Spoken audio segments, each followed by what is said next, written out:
Black Waitress defended a Korean Mafia boss from police. What he does next shocks everyone. The corner booth diner was the kind of place that time had forgotten to update. The vinyl on the seats was cracked like old leather.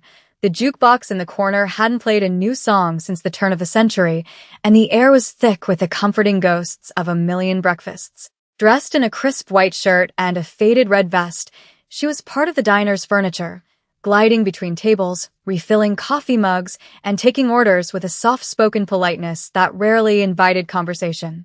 She was saving for community college, hoping to build a life bigger than the one prescribed by the town limits. Most days, she felt invisible, a pair of hands attached to a coffee pot, and that was fine. She observed the town's quiet dramas from behind the counter, a silent spectator to the small triumphs and petty grievances of the regulars. One of those regulars was a man the staff simply called Mr. Jean. Every day, at precisely 2 o'clock, he would enter, nod politely, and take the last booth by the window.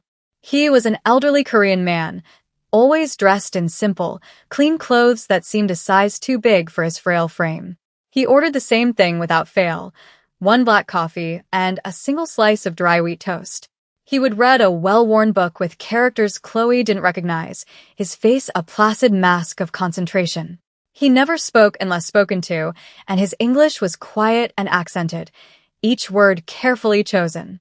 To the rest of Harmony Creek, he was just a ghost, another fixture in the familiar landscape, as unremarkable as the faded wallpaper behind his head. Chloe, however, had noticed the deep sadness in his eyes, a profound loneliness that his polite smiles couldn't quite hide. She always made sure his coffee was fresh, an unspoken gesture of kindness in a world that seemed to have overlooked him. The bell above the diner door chimed one Tuesday afternoon, but the sound it made was different. It wasn't the cheerful jingle of a regular coming in for pie. It was a sharp, metallic clang that cut through the low chatter. 2 police officers stepped inside, their polished boots thudding against the linoleum. The diner fell silent. In a town like Harmony Creek, the police were either here for free coffee or for trouble, and these 2 didn't look like they wanted coffee. The first was Officer Miller, a white man with a thick neck and a face that seemed permanently set in a sneer of authority. He scanned the room with an air of impatient ownership. Behind him was Officer Davis, a younger black officer whose eyes darted around nervously, as if he were apologizing for the space they were invading. Miller's gaze landed on the last booth by the window, and he started toward it, his partner trailing a step behind. They stopped right at Mr. Jin's table. The old man looked up from his book, his expression calm but questioning. "Can I help you, officers?" he asked, his voice soft. Miller didn't answer. Instead, he leaned over the table, his shadow swallowing the small space. "We've had reports of a man matching your description involved in a series of thefts in the area. Asian male, elderly. You fit the bill." The accusation hung in the air, thin and ugly. Everyone knew the recent thefts were rumored to be teenagers. This felt wrong. This felt personal. Mr. Jean slowly closed his book. "I believe you are mistaken," he said, his composure unwavering. "I have not been involved in any such thing," Miller smirked. "That's what they all say. Let's see some identification." As Mr. Jean reached for his wallet, Miller's hand shot out and slammed down on the table, rattling the salt and pepper shakers. "Slowly," he barked. The aggression was so sudden, so unnecessary, it made the air crackle. He snatched the wallet, glanced at the ID, and tossed it back onto the table. "You think you can just come here and do whatever you want?" Miller leaned in closer, his voice dropping to a menacing whisper. "We know you're kind." The comment was a snake, slithering into the open. Suddenly, Miller grabbed Mr. Jin's arm, trying to haul him from the booth. In the process, his elbow knocked the white ceramic coffee mug. It fell to the floor and shattered, the sound echoing like a gunshot through the suffocating silence. Every eye in the corner booth was fixed on the scene, yet every person seemed to be trying to look anywhere else. They stared into their coffee cups, at the menu boards, out the window at the empty street. They were a captive audience of cowards, united in their silent prayer to not get involved. The owner, Frank, wrung his hands behind the counter, his face pale with anxiety. He was a good man, but a weak one, terrified of any confrontation that might threaten his precarious livelihood. Chloe stood by the coffee machine, her heart pounding against her ribs. She saw the shards of the broken mug scattered around Mr. Jin's worn shoes. She saw the dark stain of coffee spreading across the floor. But most of all, she saw the look on Mr. Jin's face. It wasn't fear, not exactly. It was a profound, soul-deep humiliation, the look of a man whose dignity was being stripped from him piece by piece in a public forum. And in that moment, something inside her snapped. The quiet, invisible waitress disappeared. She untied her apron, let it drop onto the counter, and started walking. Each step was deliberate, a drumbeat against the silent floor. She walked past the frozen faces of the customers, past her terrified boss, and she didn't stop until she was standing right beside the booth, a small but immovable object. She placed herself directly in Officer Miller's line of sight, a shield between the bully and his target. "That's enough," she said. Her voice wasn't loud, but it was clear and steady, cutting through the tension like a knife. Miller turned, his eyes narrowing with disbelief. He seemed genuinely shocked that someone, especially this young woman, would dare to interrupt him. "Excuse me," he snarled. "This is official police business, sweetheart. Step aside before you get yourself in trouble." Chloe didn't move. She met his gaze without flinching. "He's a regular customer," she said, her voice gaining strength. "He comes here every day. He reads his book and he drinks his coffee. He hasn't done anything to you. I'll decide who's done what." Miller shot back, his face turning red. "Now, I'm not going to tell you again." Chloe took a small breath. "You're in a private establishment, and you're harassing a customer without cause. You don't have a warrant, and he's not under arrest. I'm asking you to leave him alone, or leave the diner." The words came out of her with a force she didn't know she possessed. Officer Davis, who had been silent the entire time, shifted his weight, his eyes pleading with his partner to just let it go. But Miller wasn't the type to back down. He saw a challenge, and he was determined to win it. Officer Miller took a step toward Chloe, his posture radiating menace. "Are you obstructing an investigation? Because that's a serious charge, little girl. I can arrest you right now." The threat was meant to make her shrink, to make her remember her place. But Chloe stood her ground, her jaw set. The entire diner held its breath. It felt like the world had narrowed to this single point of conflict in the middle of a dingy diner. Frank, the owner, finally found his voice, a weak, reedy thing. "Chloe, please. Officers, maybe we can all just calm down." His attempt at peacemaking was swatted away by Miller's glare. "You should teach your staff some respect."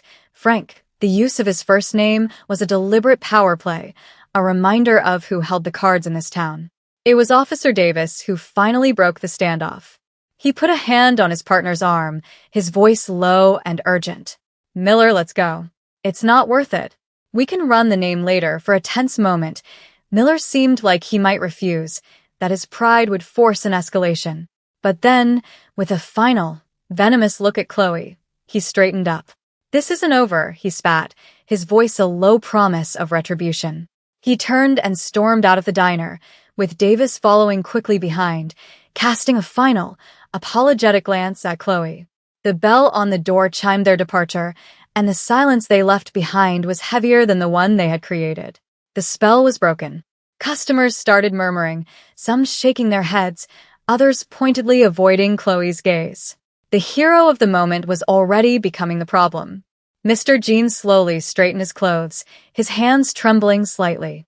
He looked at Chloe, and for the first time, she saw past the veil of quiet sadness in his eyes. There was a flicker of something else there, gratitude, respect, and a deep, assessing intelligence. "Thank you," he whispered, the two words carrying immense weight. He reached into his pocket, pulled out a $20 bill, and placed it on the table, more than enough to cover his small order and the broken mug. Then, without another word, he stood up and walked out, leaving the diner to its simmering unease. The backlash was immediate. "She should have just stayed out of it," one man muttered to his wife.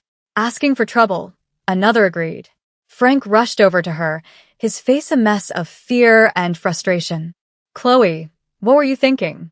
You can't talk to the police like that. They'll hold a grudge. They'll find reasons to shut us down. Health code violations, anything." Her co-worker, a waitress named Sarah, began sweeping up the broken ceramic, refusing to meet her eyes. Chloe was no longer just Chloe. She was a disruption, a risk. In 5 short minutes, she had gone from invisible to infamous, and she was utterly alone. The following morning, Chloe's unease solidified into cold, hard reality. A police cruiser, Miller's Cruiser, was parked directly across the street from the corner booth. It just sat there, engine off, a silent, uniformed sentinel of intimidation. It was there when she arrived for her shift at 7, and it was still there at noon. There was no pretense of police work.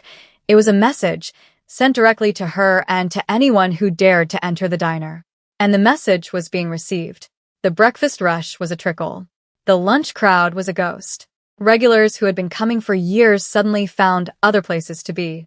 They'd walk by, catch a glimpse of the cruiser, and hurry on, their gazes fixed on the pavement. The diner, once the town's hub, felt like a quarantine zone.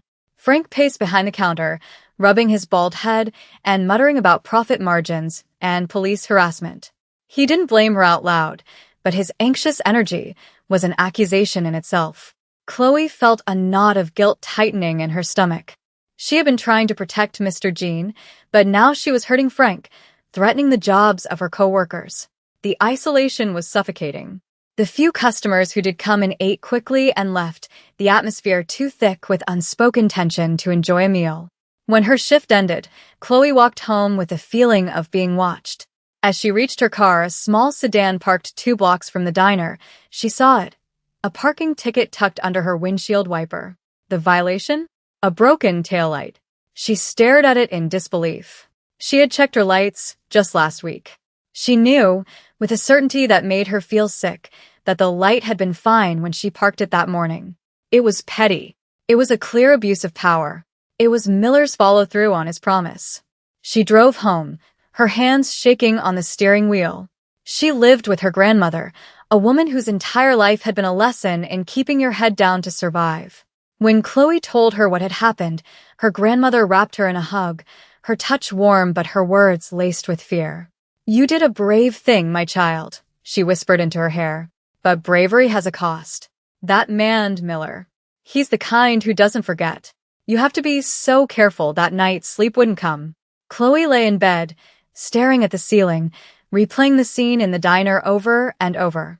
Was it worth it? Was one man's dignity worth her job, her peace of mind? Frank's business? For the first time since she had stepped forward, a sliver of doubt crept into her heart. The weight of the town's fear and disapproval was a heavy burden to bear alone. Just as the pressure began to feel unbearable, when Chloe was on the verge of apologizing to Frank and trying to disappear back into the diner's wallpaper, the tide began to turn in the most unexpected way. It started with a phone call. Frank answered, his voice weary, expecting another complaint or a call from a supplier demanding payment. Instead, it was a woman with a crisp, professional voice. She introduced herself as a lawyer from a respected firm in the next county. "I'm calling on behalf of Chloe," the woman said. "An anonymous benefactor has retained our services to represent her in the matter of her recent traffic citation and any further instances of harassment from the Harmony Creek Police Department.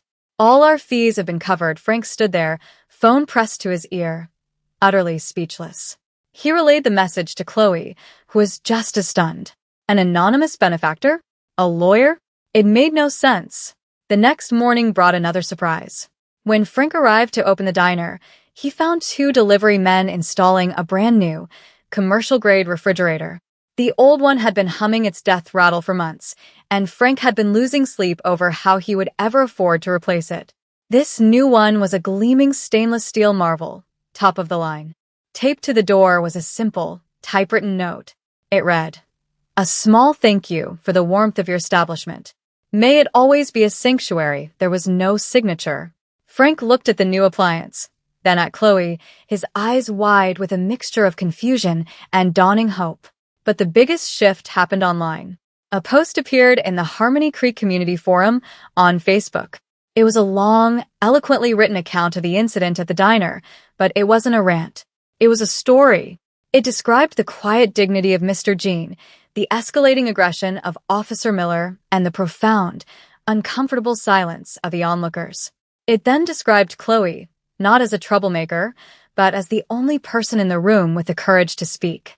The post was anonymous, written from the perspective of someone who claimed to have been there, watching from a corner booth.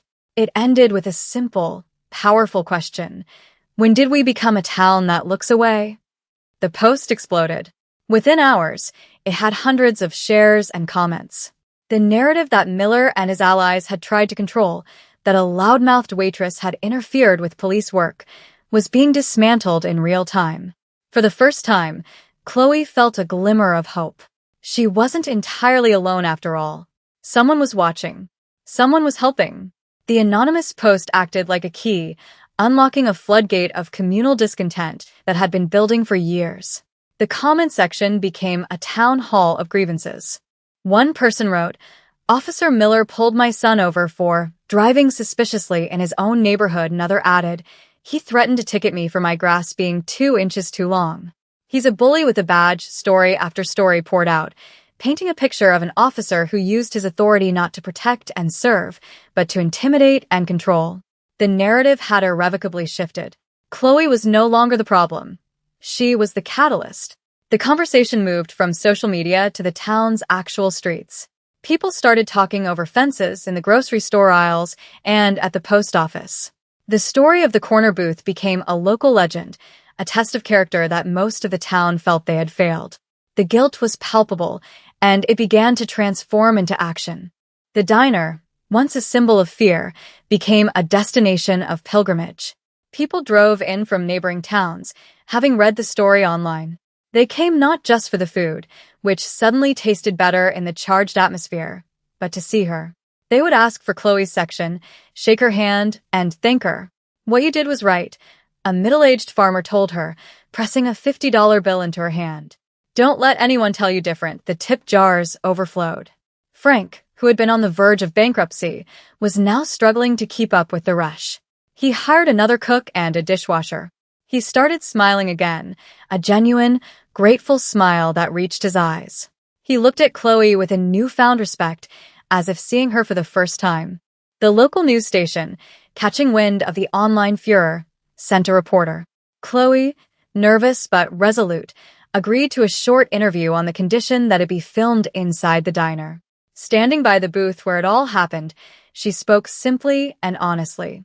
"I didn't do it to be a hero," she said, looking directly into the camera. "I saw someone being treated unfairly, and I said something. I think anyone would have done the same, but everyone knew that wasn't true. Not anyone would have. She had." And her quiet, unshakable dignity resonated powerfully with the viewers. The pressure on the police department became immense. The mayor's office was flooded with calls. In a move that surprised everyone, Officer Davis was seen walking into the Internal Affairs office. The whispers started immediately. He was cooperating, telling his side of the story. The foundation of Miller's authority was cracking, and the whole town was watching. One Thursday evening, long after the last customer had left, Chloe was mopping the checkered floor of the diner, lost in the rhythmic motion. The past week had been a whirlwind, a dizzying mix of fear, validation, and exhaustion.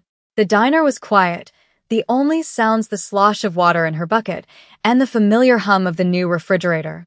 Headlights cut across the front windows, and a long, sleek black sedan, the kind you never saw in Harmony Creek, pulled up to the curb. The engine was nearly silent. A man in a dark suit got out of the driver's side and opened the rear door. From the back seat emerged a figure that was both familiar and entirely new. It was Mr. Jean. But it wasn't the Mr. Jean she knew. The frail, slightly stooped man from the corner booth was gone. This man stood tall and straight, exuding an aura of quiet, unshakable authority. He was wearing a tailored charcoal suit that fit him perfectly, his silver hair impeccably styled. He looked powerful. He looked important. He looked nothing like a victim. He walked to the diner door and knocked softly. Hesitantly, Chloe unlocked it. "Mr. Jean?" she asked, her voice barely a whisper. He gave her a small, gentle smile. "May I come in, Chloe? My name is Jean Woo Park. I believe we have much to discuss." He stepped inside, his expensive leather shoes making no sound on the freshly mopped floor. He gestured to his old booth. "Please," he said. They sat opposite each other, the same table where the confrontation had happened, but the dynamics had shifted entirely. "I owe you an apology," he began, his English still accented but now fluid and precise. "I allowed you to believe I was someone I am not." He explained that he was a businessman from the city. A very significant businessman. His wife had grown up in Harmony Creek, and after she passed away years ago, he had made a pilgrimage here every year for a month. He would stay in a small rented room, wear old clothes, and visit the diner every day because it was a place she had loved. It was his private ritual, a way to connect with her memory, to escape the crushing weight of his other life. "The police harassment was not random," he continued, his eyes hardening slightly. "A business rival has been trying to cause problems for me. He likely hired someone to follow me and paid those officers to create a public disturbance, to humiliate me." He paused, looking directly at her. He wanted to see if I had grown soft. He wanted to see how the world would treat a man they believed to be nobody. Chloe listened, trying to process the sheer scale of what he was saying. The quiet old man she had defended was entangled in a world of power and rivals she couldn't even imagine. "The lawyer," she breathed. "The refrigerator. The post online." Mr. Jean nodded. "When you stood up for me, you did not know who I was. You defended a stranger, an old man you thought was powerless, simply because it was the right thing to do. That kind of integrity, Chloe, it is the rarest and most valuable commodity in the world." I had to repay it. He had made a few calls. The lawyer was a friend. The appliance company was one he partly owned. The online story was crafted by his media team, using details he provided and seeded into the community forum to ensure it took root. He hadn't just helped her. He had orchestrated a complete reversal of fortune with the precision of a corporate takeover. Mr. Jean leaned forward, his hands clasped on the table. The air of a powerful executive was gone, replaced by a genuine warmth. "What you did was for me, but it was not about me. It was about you. It was about this place." He looked around the diner, at the worn-out counter and the faded photographs on the wall. "Your boss, Frank. He is a good man, but he is tired. He told one of my associates he has been wanting to sell this place for years, but he worries it will be torn down or turned into some soulless chain restaurant." Chloe nodded, a knot of sadness in her chest. The thought of the corner booth disappearing was unbearable. "I would like to make you an offer," Mr. Jean said. "Not a gift. An investment. I want to provide you with the capital to buy this diner from Frank. It would be a loan with generous terms. I believe under your leadership, this place could become more than it is." Chloe was stunned into silence. Her a business owner? The idea was so far beyond the scope of her dreams she couldn't even grasp it. "Me? But I'm just a waitress. I don't know anything about running a business." "You know everything that matters," he countered gently. "You know how to treat people with dignity. You know how to build loyalty. You have a spine of steel. The rest can be learned. I will provide you with advisors, accountants, whatever you need to succeed." He also told her not to worry about the police. His legal team was already in communication with the city council and the state attorney's office. The investigation into Officer Miller was no longer a local affair. It was being monitored at a higher level. Miller's career of bullying was coming to an end. The next day, Chloe approached Frank with the proposal. The relief on his face was so immense it made him look 10 years younger. He agreed immediately, overjoyed that his diner would be in the hands of someone who loved it. The transition was swift. With the help of Mr. Jin's team, the paperwork was drawn up, the sale was finalized, and Chloe, at 20 years old, became the owner of the corner booth. The first thing she did was close for a week for renovations. When the doors reopened, a new, hand-painted sign hung above the entrance. It didn't say the corner booth, it said the sanctuary. The name had come from Mr. Jin's anonymous note. It felt right. The inside was transformed. The cracked vinyl was replaced with comfortable, new upholstery. The walls were painted a warm, inviting cream color. But the core of the place, its soul, remained. The old jukebox was still in the corner, and the layout was the same. It was a renewal, not a replacement. On the wall behind the counter, Chloe hung a framed photo of the old diner, a tribute to its past. Beside it, she hung a small, simple plaque. "Courage is kindness in action." Months passed, and the sanctuary became the true heart of Harmony Creek. It was more than a diner. It was a gathering place, a safe harbor. Chloe ran it with a quiet confidence that inspired everyone who worked for her. She paid her staff a living wage, with benefits, a revolutionary concept in the town's service industry. She started a pay-it-forward system, where customers could buy a meal token for someone in need, which could be redeemed with no questions asked. The board filled up daily. The diner thrived not just because the food was good, but because the feeling inside was better. It was a place built on a foundation of respect. The story of what Chloe did became a part of the town's identity, a source of collective pride that had healed a fractured community. Officer Miller was gone, having taken an early retirement under pressure. The Harmony Creek Police Department, under a new chief, began actively working on community outreach. And one of their most dedicated participants was Officer Davis. He had testified against his former partner, an act that had cost him friendships within the force, but earned him the respect of the town he served. He became a regular at the sanctuary, always taking a seat at the counter. He and Chloe never spoke of that day, but there was a deep, mutual understanding between them. He would order his coffee, and she would serve it with a warm smile, a silent acknowledgement of the difficult, righteous path they had both chosen to walk. Chloe was no longer the invisible girl behind the counter. She was a leader, a business owner, a symbol of the town's newfound conscience. She had discovered a strength within herself she never knew existed, all because she had refused to look away. Sometimes, a sleek black sedan would pull up outside, and Jinwoo Park would step out. He would no longer be in his tailored suits, but in the simple, comfortable clothes of the man she had first known. He would sit in his old booth by the window, and Chloe would bring him a black coffee and a slice of dry wheat toast. He was still performing his ritual, honoring his late wife, but his visits were different now. The profound sadness in his eyes had been replaced by a quiet contentment. He would watch the bustling diner, a place filled with laughter and conversation, a place of safety and warmth, and he would smile. He and Chloe would exchange a look across the room, a silent conversation between two unlikely friends bound by an extraordinary moment. Their connection was a testament to a simple, powerful truth, that one small act of courage doesn't just change a life, it can send ripples of hope through an entire community, turning a forgotten corner booth into a sanctuary for all. And it leaves us with a question we must all answer for ourselves. When our moment comes, will we choose to look away, or will we choose to stand?